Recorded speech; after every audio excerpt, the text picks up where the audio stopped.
365 Days with Calvin for February 8. Crying to God in distress. In my distress I called upon the Lord and cried unto my God. He heard my voice out of his temple, and my cry came before him, even into his ears. Psalm 18:6. Suggested further reading, 1 Peter 3:8 through 12. When David nearly plunged into the gulf of death, he raised his heart to heaven in prayer.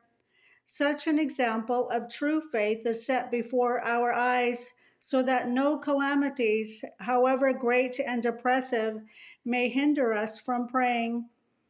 Prayer brought David the wonderful effects of which he later speaks when his deliverance was effected by the power of God.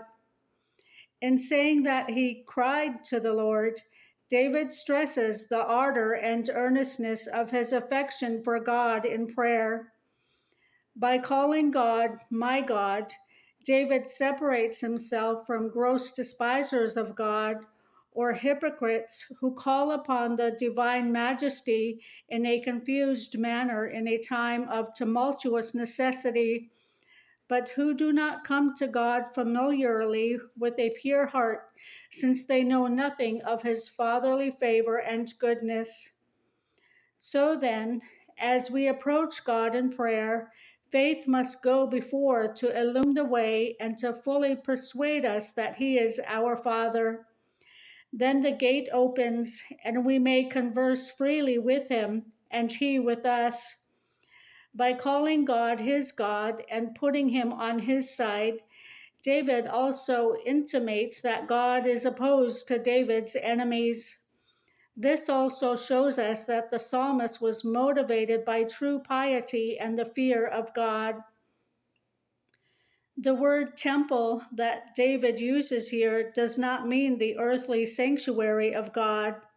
It means heaven, for the description that immediately follows cannot be applied to an earthly sanctuary. In using this term, David says that when he was forsaken and abandoned in the world, and all men shut their ears to his cry for help, God stretched forth his hand from heaven to save him.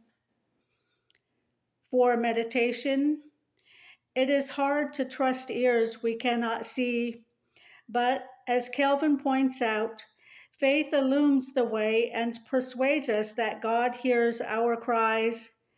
David had that kind of faith.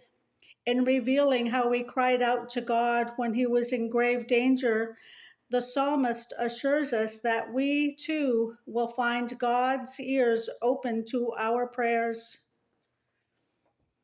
The reading for February 8.